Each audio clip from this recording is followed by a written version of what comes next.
Good morning to all. Today we are going to discuss about the theory of biological evolution. So அதாவது evolution கூடிய சாப்டரில் biological organisms is evolved from the primitive one. ஓகேவா, primitive ஆர்கனிசத்தில் இருந்து biological organism நமக்கு எப்படி வந்து develop ஆகுது R evolve ஆகிருக்கு அப்படின்றதுக்கு ப்ரீவியஸ் கிளாஸஸில் வந்து எவிடன்சஸ் பார்த்துருந்தோம். Palaeontological evidence, anatomical evidence and embryological evidence அப்படின்னு சொல்லிட்டு டிஃப்ரெண்ட் எவிடன்சஸ் வந்து பயாலஜிக்கல் எவல்யூஷனுக்காக பார்த்துருந்தோம். ஸோ இப்போ இந்த பயாலஜிக்கல் எவல்யூஷனுக்கான தியரிஸ், ஸோ எப்படி வந்து இந்த பயாலஜிக்கல் ஆர்கனிசம்ஸ் வந்து எவால்வ் ஆகிருக்கு அப்படின்றதுக்கான தியரிஸ், டிஃப்ரெண்ட் தியரிஸ் இருக்குது. ஸோ அதில் ஃபஸ்ட்டு தியரி வந்து லமார்க்ஸ் தியரி. ஓகேவா, so Jean Baptiste de Lamarck's was the first to postulated the theory of evolution in his the famous book The Philosophic Zoology in the years of 1809. ஓகேவா, first the theory of evolution அப்படின்றதுக்காக தியரியை நம்மளோட லமார்க்ஸ் அவரோட philosophic ஜுவாலஜிக்குன்னு புக்ஸில் வந்து கொடுக்குறாரு. ஓகேவா, இந்த புக்ஸில் வந்து பார்த்திங்கன்னா the two principles of Lamarck's theory, ரெண்டு பிரின்சிபல்ஸ் வந்து ஒரு மேஜராக இம்ப்ளிமெண்ட் பண்ணுறாங்க. ஸோ என்னென்ன அப்படின்னா theory of the use and disuse. ஓகேங்களா, use and disuse theory, use and disuse theory அப்படின்னு சொல்லுவோம். ஸோ இன்னொன்று வந்து பார்த்திங்க அப்படின்னா theory of inheritance of acquired character. ஓகேவா, theory of inheritance of acquired characters. Acquired characters வந்து இன்ஹெரிட்டன்ஸ் கேரக்டர் ஆகுது அப்படின்றது தான் வந்து லமார்க்ஸோட two principles or theory of evolution அப்படின்னு சொல்லுவோம். ஸோ இதில் அவரோட ஃபஸ்ட்டு தியரியில் என்ன சொல்கிறாரு அப்படின்னு பாருங்கள். Theory of use and disuse தியரியில் organs that are used often will increase in size and those that are not used will degenerate. ஓகேங்களா, ஸோ ஒரு ஆர்கனிசத்தோட ஆர்கன்ஸ் இருக்கு இல்லைங்களா, அந்த ஆர்கன்ஸ் வந்து யூஸ் பண்ணோம் அப்படின்னா ஆஃப்டன்ஸ் வில் இன்க்ரீஸ், அந்த ஆர்கன் வந்து நமக்கு இன்க்ரீஸ் ஆகுது in size and those that are not use will degenerate. ஓகேவா, எந்த ஆர்கன் வந்து ஒரு ஆர்கனிசம் வந்து யூஸ் பண்ணிகிட்டே இருக்கோ அந்த ஆர்கனோட சைஸ் வந்து இன்க்ரீஸ் ஆகுது. எந்த ஆர்கன் வந்து யூஸ் பண்ணலையோ அந்த ஆர்கன் வந்து டீஜெனரேட் ஆகுது, கொஞ்சம் கொஞ்சமாக மறைஞ்சு போகுது, அழிஞ்சு போகுது அப்படின்னு சொல்கிறாங்க. ஓகேங்களா, இப்போ for examples the neck in office is an example for use and absence of limb snake is அந்த எக்ஸாம்பிள்ஸ் ஆஃப் டிஸ்யூஸ் தியரி. ஓகேவா, யூஸ் அண்ட் டிஸ்யூஸ் தியரி இதில் வந்து டெவலப் பண்ணக்கூடிய ஆர்கன்ஸ், அதாவது யூஸ் பண்ணக்கூடிய ஆர்கன்ஸ் வந்து டெவலப் ஆகும், யூஸ் பண்ணாத ஆர்கன்ஸ் வந்து டீஜெனரேட் ஆகும் அப்படின்னு சொல்கிறது தான் லமார்க்ஸோட ஃபஸ்ட்டு தியரி. ஸோ அதுக்கு ஒரு எக்ஸாம்பிள் சொல்லியிருக்காங்க. என்ன அப்படின்னா neck in giraffe is an examples of use. அதாவது அந்த ஜிராஃபியோட நெக் வந்து பார்த்திங்க அப்படின்னா ரொம்ப லென்த்தாக இருக்கும். ஃபஸ்ட்டு இதுக்கு முன்னாடி இருந்த ஜிராஃபியோட நெக்கெல்லாம் வந்து ஷார்ட்டாக தான் இருந்தது. அதுக்கு தேவையான ஃபுட்ஸை எல்லாமே அது வந்து என்ன பண்ணியிருக்கு அப்படின்னா ஒரு பர்டிகுலர் ரீஜனில் இருந்து, அதாவது ஜியோகிராஃபிக்கல் ரீஜன் கீழே கிரவுண்ட்லேயே இருந்து ஃபுட்டை வந்து கலெக்ட் பண்ணியிருக்கு. பட் அதுக்கடுத்து ட்ரீலேருந்து ஃபுட்டை கலெக்ட் பண்ண ட்ரை பண்ணும்போது அதோட நெக் ரீஜன் வந்து எலாங்கேட் ஆகுது, சைஸ் வந்து இன்க்ரீஸ் ஆகுது. இது வந்து யூசஸ் தியரிக்கு ஒரு எக்ஸாம்பிள். ஓகேவா, அதுக்கடுத்து லிம்ஸ் ஆஃப் த ஸ்னேக், பாம்புக்கு வந்து பார்த்திங்க அப்படின்னா இதுக்கு முன்னாடி லிம்ஸ் வந்து இருந்திருக்கு, கை கால் அதோட லெக்ஸ் இருந்திருக்கு. பட் அதை வந்து யூஸ் பண்ணலை அப்படின்றதால அது வந்து ஹைட் ஆகிடுச்சு, டீஜெனரேட் ஆகிருக்கு. ஓகேங்களா, இது வந்து யூஸ் அண்ட் டிஸ்யூஸ் தியரிக்கான எக்ஸாம்பிள். தென் அதுக்கடுத்து பாருங்கள் theory of inheritance of acquired character. Acquired கேரக்டர்ஸ்க்கான எக்ஸாம்பிள்ஸ் ஒரு தியரி. அக்வர்ட் கேரக்டர்ஸ் கெயின் பண்ணிக்கக்கூடிய நாலேஜ், எடுத்துக்கக்கூடிய வெளியிலேருந்து கிடைக்கக்கூடிய சோர்ஸ், அந்த நாலேஜ், அந்த கேரக்டர்ஸ் தான் வந்து ஹெரிடிட்டி கேரக்டராக மாறுது அப்படின்னு சொல்லியிருக்காரு. ஓகேங்களா, so characters that as developed during the life டைமில் டெவலப் ஆகக்கூடிய character of an organisms are called acquired character. அந்த கேரக்டரை தான் நம்ம வந்து அக்வர்ட் கேரக்டர் அப்படின்னு சொல்லுவோம். ஓகேவா, ஸோ இப்போ நம்மளோட எக்ஸ்பீரியன்ஸால் நம்ம லேர்ன் பண்ணிக்கக்கூடிய கேரக்டர், நம்மக்கிட்ட டெவலப் ஆகக்கூடிய கேரக்டர், ஸோ அந்த கேரக்டர் வந்து நம்ம அக்வர்ட் கேரக்டர் அப்படின்னு சொல்லுவோம். And this R the inheritance, அதுதான் வந்து இன்ஹெரிட்டன்ஸ், அடுத்த ஜென்ரேஷனுக்கு ட்ரான்ஸ்ஃபர் ஆகக்கூடிய கேரக்டராக இருக்குது அப்படின்னு சொல்கிறேன். இதுதான் லமார்க்ஸ் அவரோட தியரியில் சொல்லியிருக்கக்கூடிய டூ கான்செப்ட்ஸ். ஓகேங்களா, theory of use and disuse and inheritance of the occur character.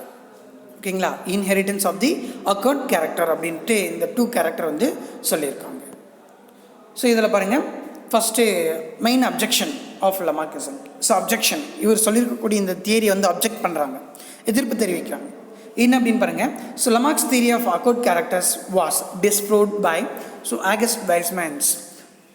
ஓகேவா, இந்த ஆகஸ்ட் வைஸ்மேன்ஸ்ன்றவர் என்ன பண்ணுறாரு அப்படின்னா, acquired characters is heredity character அப்படின்னக்கூடிய லமார்க்ஸோட கான்செப்ட்ஸை வந்து டிஸ்ப்ரூவ் பண்ணுறாரு.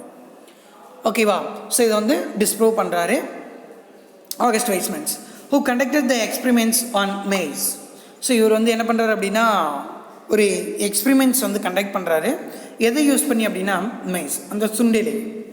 For the 20th generation by cutting the tails and breeding them. இந்த மெய்ஸோட டெய்ல் இருக்கு இல்லையா, வால், அதை வந்து கட் பண்ணுறாரு. ரிப்பீட்டடாக ஒரு 20 ஜென்ரேஷனுக்கு கட் பண்ணி அதோட டெய்ல் கட் பண்ணக்கூடிய அந்த மைஸை வந்து ப்ரீட் பண்ண வைக்கிறார். இப்போ ஃபஸ்ட்டு ஜென்ரேஷன் 2 பேரண்ட், இந்த பேரண்ட்டோட டெய்லை கட் பண்ணுறாங்க. கட் பண்ணிவிட்டு அது 2த்தையும் ப்ரீட் பண்ண வைக்கிறாரு. ஒரு நியூ யங் ஒன் ஃபார்ம் ஆகுது. ஃபார்ம் ஆகக்கூடிய யங் ஒன்ஸ் ஹேவிங் த டெய்லோட இருக்குது. ஓகேவா, ஸோ அதுக்கடுத்து திரும்பவும் அந்த ஃபார்மான யங் ஒன்ஸ் வந்து மெச்சூர்ட் ஆகுது. அதோட டெய்லை கட் பண்ணுறாங்க. கட் பண்ணி அந்த இண்டிவிஜுவல்ஸை வந்து என்ன பண்ணுறாங்க அப்படின்னா ப்ரீட் பண்ண வைக்கிறாங்க. ஸோ திரும்பவும் ஃபார்ம் ஆகக்கூடிய new individuals having the tail. So இப்படியே வந்து 20 ஜென்ரேஷன் இவர் வந்து ரிப்பீட்டடாக இந்த எக்ஸ்பெரிமெண்ட்டை செஞ்சுக்கிட்டே இருக்கார். ஓகேவா, ஆல் மைஸ் பான்ஸ் வேர் வித் எ டெய்ல். எல்லா இண்டிவிஜுவல்ஸும் ஃபார்ம் ஆகக்கூடிய நியூ ஒன்ஸ் வந்து பார்த்திங்கன்னா டெய்லோடு இருக்குது. So Weismann's proves that the change in the somatoplasms will not be transferred to the next generation, but the changes in the germplasms will be inherited. ஓகேவா, so அப்போ அதோட டெய்லை கட் பண்ணி அடுத்தடுத்த ஜென்ரேஷனுக்கு வந்து ப்ரீட் பண்ண வச்சோம் அப்படின்னா ஃபார்ம் ஆகக்கூடிய நியூ இண்டிவிஜுவல்ஸ் எல்லாமே வந்து டெய்லோடு தான் இருக்குது. ஓகேங்களா, ஸோ வித்தவுட் டெய்ல் எந்த ஒரு இண்டிவிஜுவலும் ஃபார்ம் ஆகலை. பட் லமார்க்ஸோட கான்செப்ட்ஸ் வந்து acquired characters is heredity or inheritance அப்படின்னு சொல்கிறாரு. அப்போ அதோட லைஃப் டைமில் அது டெவலப் பண்ணிக்கக்கூடிய கேரக்டர்ஸ், இந்த டெய்லர்ஸ் என்னக்கூடிய கேரக்டர் அதோட லைஃப் டைமில் அது டெவலப் பண்ணிக்கிட்டு இருந்தால் அடுத்த ஜெனரேஷனுக்கு வந்து அந்த கேரக்டர் ட்ரான்ஸ்ஃபர் ஆகணும். அப்போ ஃபார்ம் ஆகக்கூடிய நியூ இண்டிவிஜுவல்ஸ் வந்து டெய்ல் வித்தவுட் டெய்லோடு இருக்கணும். ஆனால் அப்படி இல்லாமல் all the generations are tail with டெய்லோடு தான் இருக்குது, வாலோடு இருக்குது. இப்போ இதிலேருந்து என்ன பண்ணுறாரு அப்படின்னா ஆகஸ்ட் வைஸ்மேன்ஸ் அவரும் ஒரு கான்செப்ட்ஸ் கொடுக்குறாரு. ஓகேங்களா, என்ன அப்படின்னு பார்த்தீங்கன்னா, இந்த somatoplasms will not be transferred to the next generation. somatic செல்ஸில் ஏற்படக்கூடிய சேஞ்சஸ் அடுத்த ஜென்ரேஷனுக்கு வந்து ட்ரான்ஸ்ஃபர் ஆகலை. ஓகேங்களா, பட் சேஞ்சஸ் இந்த ஜெர்ம்பிளாசம் வில் பி இன்ஹெரிட்டன்ஸ். இதுவே ஜெர்ம்பிளாசத்தில் ஏற்படக்கூடிய சேஞ்சஸ் வந்து இன்ஹெரிட்டன்ஸ், அடுத்த ஜென்ரேஷனுக்கு வந்து ட்ரான்ஸ்ஃபர் ஆகுது அப்படின்னு சொல்கிறாங்க. ஓகேங்களா, ஸோ இதுதான் வந்து ஆகஸ்ட் வைஸ்மேன்ஸ் வந்து லமார்க்ஸோட தியரியை டிஸ்ப்ரூவ் பண்ணுறாங்க. Next new Lamarckism. The followers of Lamarck's, new Lamarckism. ஓகேங்களா, லமார்க்ஸ் சொல்லியிருக்கக்கூடிய கான்செப்ட்ஸை ஃபாலோ பண்ணி யாரெல்லாம் எக்ஸ்பெரிமெண்ட் பண்ணுறாங்களோ அவரோட கான்செப்ட்ஸை ஃபாலோ பண்ணக்கூடியவங்களை வந்து நியூ லமார்க்கிசம்ஸ் அப்படின்னு சொல்லுவோம். ஓகேங்களா, so like husbands then Packard and Spencer's try to explain the Lamarck's theory on a more scientific basis.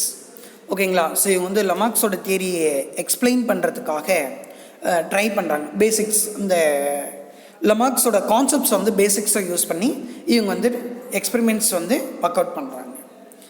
They consider that adaptation are universal. ஓகேவா, ஸோ இவங்க என்ன பண்ணுறாங்க அப்படின்னா அடாப்டேஷன்ஸ் ஆர் யூனிவர்சல். எல்லா ஆர்கானிசமும் வந்து என்விரான்மெண்ட்டில் சர்வைவல் ஆகணும் அப்படின்னா அதுக்கேற்ற மாதிரி அதை அடாப்ட் பண்ணிக்கும். இது வந்து யூனிவர்சல் அப்படின்னு. The organisms occurs a new structures due to their adaptation to the changed environmental condition. ஓகேங்களா, ஒரு நியூ என்விரான்மெண்ட்டுக்கு வந்து ஆர்கானிசம்ஸ் இன்ட்ரடியூஸ் பண்ணும்போது அந்த நியூ என்விரான்மெண்ட்டுக்கு ஏற்ற மாதிரி அந்த ஆர்கானிசம்ஸ் அதோட ஸ்ட்ரக்சர்ஸை வந்து சேஞ்ச் பண்ணிக்கும். ஓகேங்களா, அதோட ஸ்ட்ரக்சரை வந்து சேஞ்ச் பண்ணிக்கும் அப்படின்றது. Next they argued that the external conditions stimulate the somatic cells to produce a certain secretions which reach the sex cells throughout the blood and bring about the variations in the upsprings. ஓகேவா, so இவங்க வந்து என்ன பண்ணுறாங்க அப்படின்னு argue பண்ணுறாங்க. தி external conditions stimulate தி somatic cells.